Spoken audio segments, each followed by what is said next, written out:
This episode of Made in America is brought to you by America's Inventor Lady and Home Talk USA. Home Talk is a proud member of the King's Broadcasting Network, which has been bringing you the best in home-based innovation since 1998. Hi, everyone. Thank you so much for being with us for this episode of Made in America.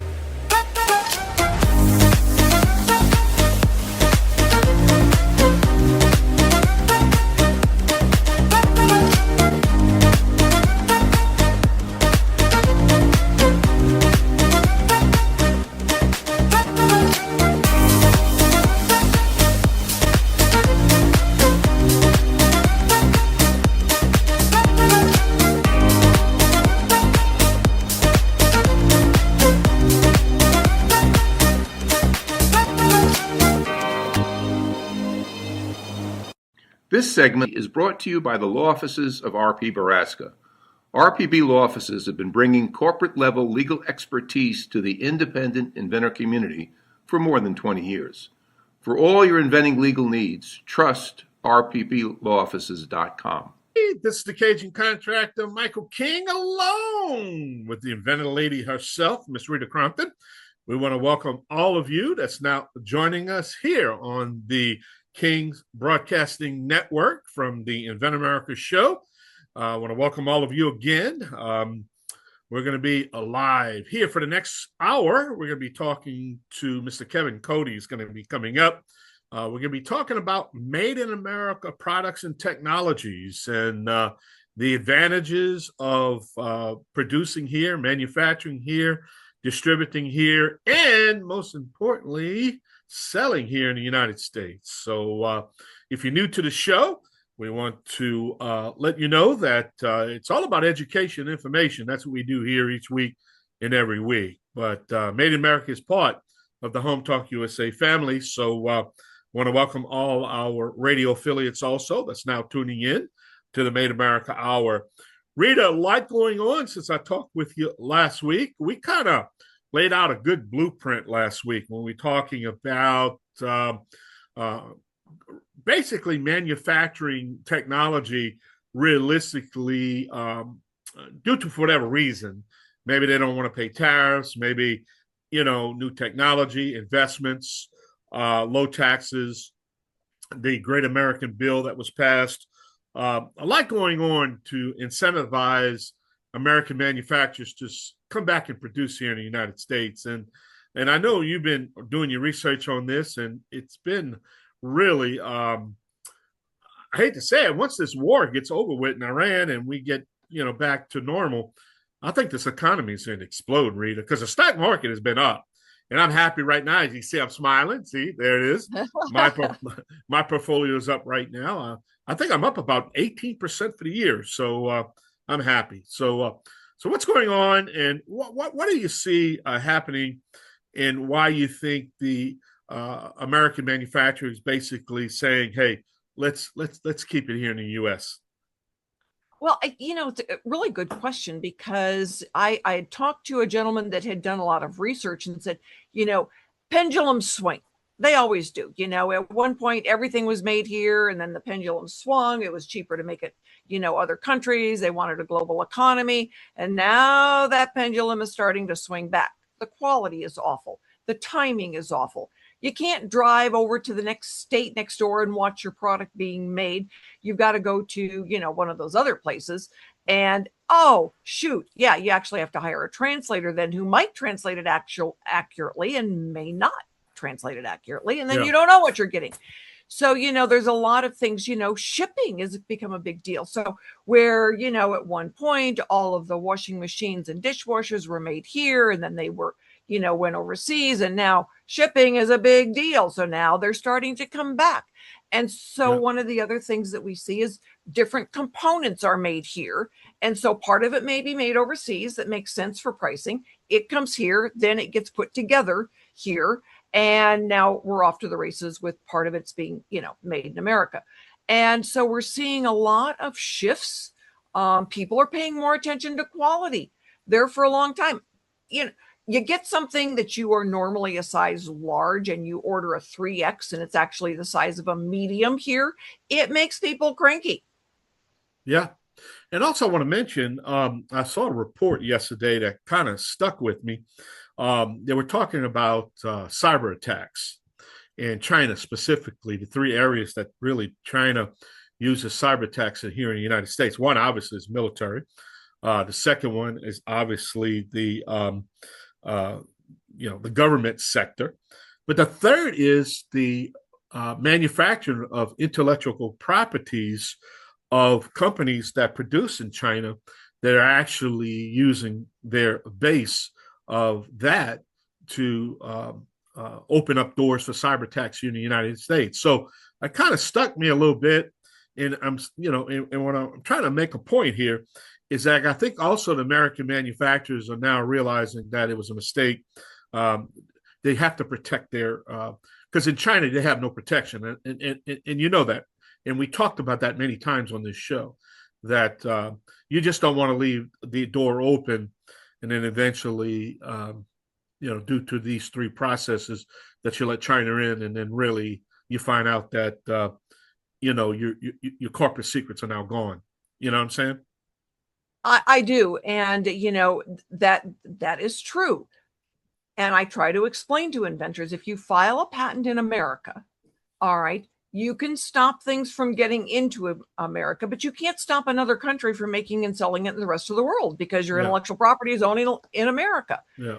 There are, there's been times in my dealing with inventors where they've gone ahead and filed in China, and then another Chinese company called the original manufacturer and said, we have been given an order, but it's infringing on your intellectual property. And because they had filed in China, all right, it was enforced in China. So now all of a sudden that filing international intellectual property seems like it might be worth, the effort. And, in the scheme of things, when the one gentleman was knocked off for his, balloon product, and it cost the licensee $20 million in the lawsuit, but they won $50 million. The inventor's the first one to tell you, there's no way I could have fought this. Yeah. All right. So the licensees are the ones that do it. But because they had been doing international filing, that made a big difference. Yeah. Yeah, and they're really starting to do a better job with that on international filings and protecting, because it works both ways, not only protecting offshore, but it also protects inshore, and even the European companies here in the United States. So they're starting to recognize that a little bit more in protecting their problem. So it's a shoe that fits both feet. Yeah. You know what I mean? I mean, there's times when it doesn't make sense to file internationally, and then there's other times where it's like, holy cow, yes, get this done. We've got a lady, she's filed her her international, her PCT. She's getting ready to pay for an office action. And there is a company that wants to license this product, Michael, that will have it worldwide in 12 months. It is so awesome. But years ago, we had a young couple of guys, and they said, no, we're going to file the PCT because we don't know where it's going to be. Their main country ended up being Spain. And if they had not filed internationally, they would not have been covered. They packed up their families, moved to Spain. It's like, that's where our money is coming from. So, it can make a difference.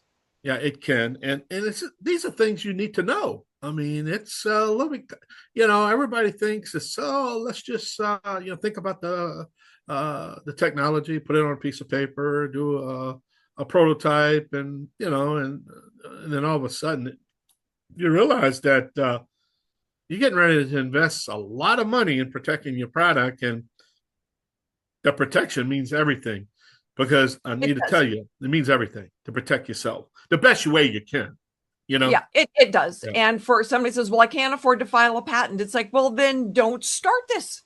Yeah. Don't put it out there, because the only thing that gives you leverage, it's like, it doesn't, pay for manufacturing, it's still going to cost you money to do that. But if you don't have at least something to start with, you got a big problem. Yeah. And that's the key, because, let's face it, they got some very smart engineers and very smart scientists out there. And all you have to do is give them the formula and they can reproduce anything. I mean, it's amazing. Sure. They can look at it and reproduce without any paperwork. Because you're giving them something to go by. Somebody made a good point. I was listening to Charlie Hodge, which was Elvis's guy on stage, and he was talking about Elvis last night and some of the misconceptions. But one of the points he made when Charlie was talking about is the protection that they had and how Graceland protects that TCB lightning bolt. And I wanted to just bring that up is because that's just a lightning bolt, Yeah. But the point is, it's a protection that a lot of people have to pay a lot of money to get that lightning bolt on TCB taking care of business. So it's just, but yet they wouldn't have had that protection unless he protected himself. And it's, it's not more than, I don't know, products to protect, name protection, trademarks. Trademarks. Sure. Yeah. Well, we're going to take a short break. So, hey, we got, I'm excited. I want to have Kevin Cody on to talk about what's going on, giving us an update right here on the Made America Show on the King's Broadcasting Network. I'm the Cajun contractor, Michael King, along with the inventor lady herself, Rita Crompton. We'll be right back. Y'all come back now. You hear? Yeah. This segment is brought to you by SearchQuest Patent Search. SearchQuest provides for a comprehensive patent search that searches the entire world and not just the U.S. Patent Office. Make sure that before you spend those big bucks having a patent written, you've done your due diligence by getting a comprehensive patent search. Use SearchQuestPatents.com for all your patent search needs. They scour the world for you. Welcome back. This is the Made America Show here on the King's Broadcasting Network. I want to welcome all of you just joining us. Now let's, Rita, I tell you, I'm excited to have Kevin Cody on. So tell us a little bit about our next guest. Well, Kevin Cody is the CEO and founder of FLI Products. Today, he's talking about Stake It ground anchor. And, just the story behind these inventors that are actually manufacturing in America and feet on the ground in America. And it's really cool because he does a lot of these. So, Kevin, thanks so much for being with us today. And tell us about Stake It.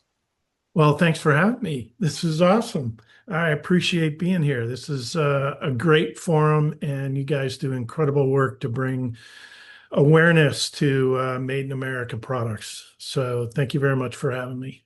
So it's always a pleasure. What's the Stake It, right? It is a ground anchor. We have all installed trellises before, right? If you have a garden at home, you've installed a trellis at some point in time and probably failed more than once having to replace it. And, most of the time you're digging a hole, you're putting concrete in, you're doing all this other stuff that ends up creating a bigger project than you want. And the Stake It is a product that just makes it so much easier. It's essentially just a 10-inch deep spike with a head on it that accepts a 2x2, and it's got a large pommel head on top of that. The head on top of the 10-inch stake is 2x2, 6 inches high. So you can insert a 2x2 in there and drive it all into the ground, never have to worry about digging, no concrete, no nothing. It's an awesome product to use because it's made out of ABS. It's plastic, so it's not going to rot like the bottom of your typical trellis post would. And it's not going to rot like steel would, or something else that you might attach to your trellis to get it to, stabilize in the ground. So awesome product. And this was introduced to me because we needed to get some help for the folks that were bringing it to market. They're very talented. Extremely talented people with a lot of background in hardware home center DIY industry. So it was interesting that they came to me for it because we have a lot of experience in e-commerce. And they thought getting into e-commerce was a piece of cake, and they didn't realize what kind of challenges they might have. Great product, great application, perfect, for the DIY customer, great packaging, but they didn't know how to ship it. So That away can we make a go. huge difference. Yeah. Yep. E-commerce has got its own challenges, but Yep. shipping, fulfillment certainly can have its own Mhm. issues. It's not that unusual that we find out that the packaging costs more than the product. Oh, And they didn't put that in the price point. especially today. Yeah, for sure. So how did they deal with this? How did you help them deal with it? Yeah, so we had to take every product has to have its own pricing strategy. And you need to take into consideration all the backsides of doing business with some of these e-commerce channels. When you sell into Home Depot or Lowe's or some of these other places, they're taking your product and they're marking it up to whatever margins they want to make, right? You're basically shipping it FOB out of your warehouse. Whereas with e-commerce, you're responsible for the freight, you're responsible for the packaging, you're responsible for everything all the way pretty much to the customer's door.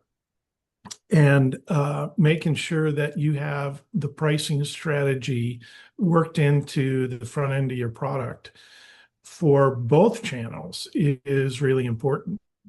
And sometimes that means you have to get creative about how you're going to package the product. Yeah, it's if the package is a half inch too big, it can double the cost of Mhm. shipping because all of the shippers have got their own measurements. So when you know that ahead of time and you can say, okay, cut a quarter of an inch off of that packaging.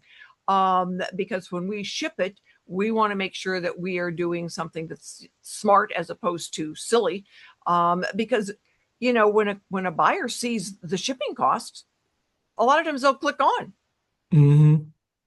Yeah, the branding on the packaging, the branding on the product, the quality of the packaging all speaks to the product itself and who is the owner behind the company and the inventor behind the product. At the same time, you have to balance that with, am I going to be able to get it to the customer at an affordable cost? Yeah, because what it comes down to, the customer is still God about what they're going to pay for a product. Mm-hmm. And Exactly. so when I talk to an inventor that says, "Oh, I'm going to charge this much," it's like, no, maybe not. Mm-hmm. Well, you have to look at all the requirements that go into the process, certainly in fulfillment through the e-commerce channels, but then also making sure that that's factored into your other channels of business that you expect to be able to sell the product into. So you can't just price it for one or the other. You've got to price it for all of them. Absolutely. So when you're receiving at a fulfillment house product, and has it already, you've already discussed with them the weight, the type of packaging, and what makes the most sense. Exactly. It has to be down to the ounce in the centimeter, really all the way around, because that cost in freight, and as you know, UPS, USPS, FedEx have all had recent cost increases. And Absolutely. And we never know what those are going to look like. So we're going to go and pay some bills, everybody. It's just kind of the cost of doing business on radio. So we are going to be right back with Kevin Cody, our industry expert and Made in America. And we're going to be able to talk to him about some of the other products that he has taken to market and helped those inventors with big box stores and the e-commerce. So stick with us, everybody. We will be right back. If you're an inventor or you know an inventor out there who would just like to be able to have a conversation with other inventors, join the Inventors Roundtable. It's free. The meetings are virtual, so you can be anywhere in America and talk to another inventor.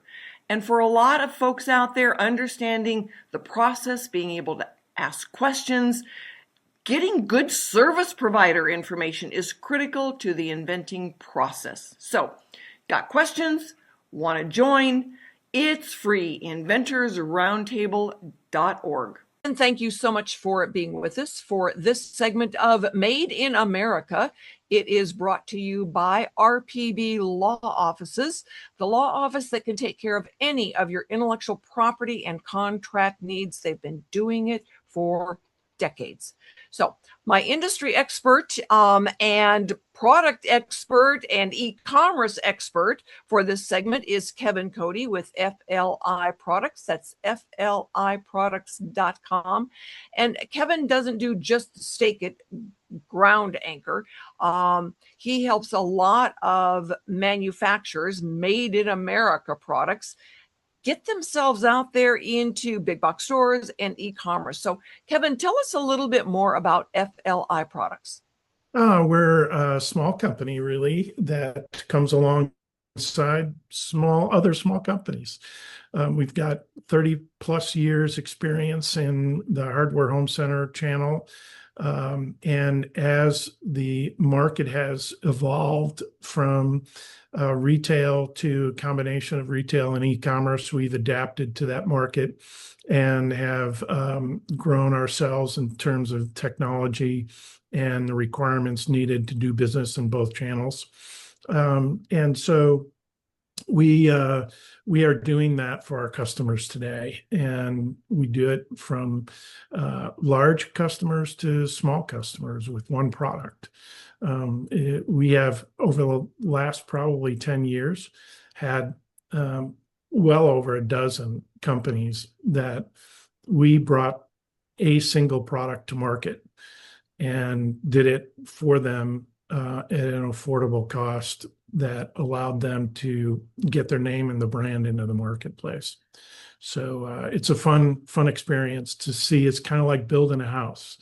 When you're putting the foundation down and you're starting to put the sticks up, and you got to put the roof on, and then you decorate it at the end. And it's one of those processes that is exhilarating to go through, and then to finally come out with the end result. Hopefully, the expectation is to sell something, right? Right. So the inventors doing the product development, they do the product development and the manufacturing and the packaging. They get it to you for the selling. Yeah, it all depends on the process and where they are in the process. We can help almost anywhere along the way. About the only thing we don't do is engineering. Other than that, we can step in at almost any point in helping the process along the way. So in the case of a good friend of ours, Fred Loso, who's the inventor of the elbow armor and the travel trailer. He's a truck driver who just loves developing products while he's on the road. And it's interesting to see how a guy's mind like his, processes the ability to get a product from conception to reality. We started working with him several years ago because of a product that he couldn't bring to market. And it was a single product that fit on a tool belt and held your portable drills.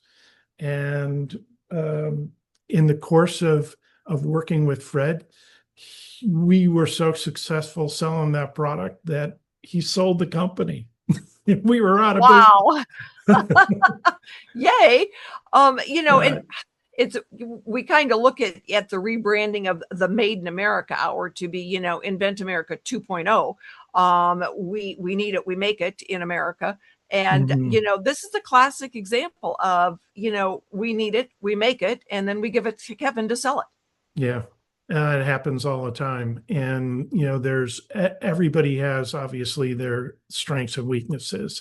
And you just have to be realistic about your capabilities and whether or not you even have the time to be able to do some of the things that other people can do on a more expert basis than you can. And that's just reality.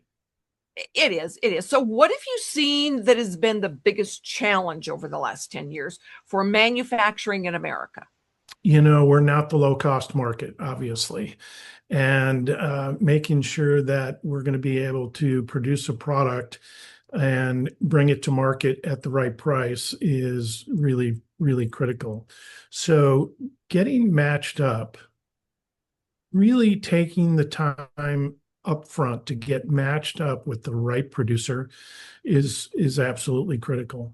When my wife and I bought or built a house a few years ago, one of the things that I learned in the process was that you have to be really one-on-one, intimate in terms of your communications with your builder. And it's so important to get that house built on time, in budget, and the way that you want it. And if you're not in sync, you're just not going to get it done. Not the right way. And the same thing is with a product in a manufacturing facility. Absolutely. I tell inventors all the time, it's like the attorney cannot read your mind. Mm-hmm. You cannot read his mind. So you've got to talk, you've got to put things in writing, you've got to, pay attention. And then when it comes to the manufacturer, you cannot read your mind. You've got to pay attention. You've got to test the product. And you can't get angry because it's the wrong size first time out the door. Exactly. They're trying to make it, the best. And when I tell inventors, it's like, you could end up with a dozen prototypes getting to the best manufacturer's prototype in, over a course of a year. Yeah. And, assessing the manufacturer's capabilities is really important, and testing, just like you said, testing. And that's a part of the process. And you have to go through that. You can't shortcut it. You can't. It's the same way with coming up with the right name. Yes. When you get inventors out there, well, I want to call it this, and you're going, what are you thinking? Yeah. Because there's more to a name than just the name. Yeah. So what are some of the fun stories about naming a product? Oh, Fred is really good at this. Actually, he will drive you crazy, throwing a million different names out. But he's really good at developing that, and I think it's just because of his windshield time that he and everything else. But identifying who your customer is and how they're going to relate to the product is really, really critical. And knowing that you are going to most likely put the brand on a package, you're going to have the brand on a website, you're going to have the brand in all these different marketing components, that you've got to be thinking through how big it is, what it's going to sound like, how many syllables it is, what it's going to look like on a package, what it's going to look like in a master pack, what it's going to look like on a website, all of that. And developing a name is more than just a name. Absolutely. I always tell inventors, it's like, when you're getting ready to take your product to market, what would you Google to find you? And then make sure you use some of those words, because people Google things. If you spell a name weird, they don't know you exist. They're never going to find you. Get a good tagline on it. Make sure that it's easy to find. And, we had one of the guys, and he said, well, I can't find the website. And I go, how are you spelling it? And he told me and I said, why would you spell it like that? Spell it the right way. And he goes, oh my God, it's right there. So, he goes, I just figured it'd be something, odd. And it's like, because no one would find you if it was odd. AI helps with that a lot today, because you can now search in ways that you could never search before. And it's scouring the earth, finding everything that it can for you to be able to find the right product that you need. Yeah, it does. It makes, we laugh about AI is only as smart as the idiot using it, because you've got to put the right words into it. And then you've got to ask, it's like, all right, did it just tell me what it wanted me to, what it thought I wanted, or is it really giving me the right information? So we're going to be back for some more fun conversation after we go and pay some bills, everyone. So stick with us. We'll be back with more Made in America and all of the fun challenges that it brings. But if you know somebody out there that is manufacturing products or manufacturing their own product in America, and they would like to be on the radio, we would love to feature them on Made in America. So stick with us, everybody. We will be right back. Introducing the amazing new Snoozle. It sprays faster, lasts longer. Ask for Snoozle by name. Everyone, and thank you so much for being with us for this segment of Made in America. And we always talk about this being Invent America 2.0. We need it. We make it right here in the good old USA. This segment is brought to you by Product Quick Start. Noah McNeely is our engineer, and we always tease him because people think he walks on water. If you need an engineer to help you develop a new prototype to take to market and manufacture, Product Quick Start is the person and company you call. So my guest right now is Kevin Cody. He is CEO and founder of FLI Products, and he's got a good number of those products on his website that are made right here in America. And some of those are actually sold in the Walmart Made in America section, right, Kevin? Yes, they are. Thank you for that little highlight. There you go. Absolutely. Walmart. How does that work? Yeah. Walmart has a great program where they invite inventors of U.S. made product to come into their program every year and go through the process. It's kind of like Shark Tank of Walmart, right?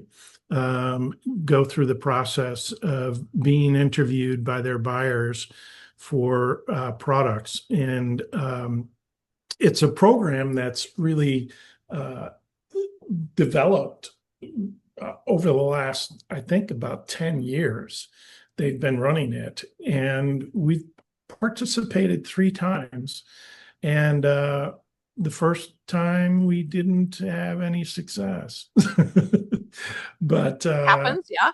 Yep. Time 2 and 3 we did. And so we've gone back because we've had opportunities to present additional products. And in one of the cases that we have come alongside a manufacturer to help them bring a product to market, they are a plastics manufacturer who just kind of like to make widgets. And so our role was to actually bring the product to life, because they had inherited the tomato crater, for instance, and they inherited it because the former inventor and owner of the product decided he just wanted to close up his tent and gave the product back to Darter Plastics, who was making it for him. And they came to me and said, "Hey, will you help us bring this thing to life and bring it to market?" So 3 years ago, we started down the path of developing the market for it and finding out who was going to be able to use it.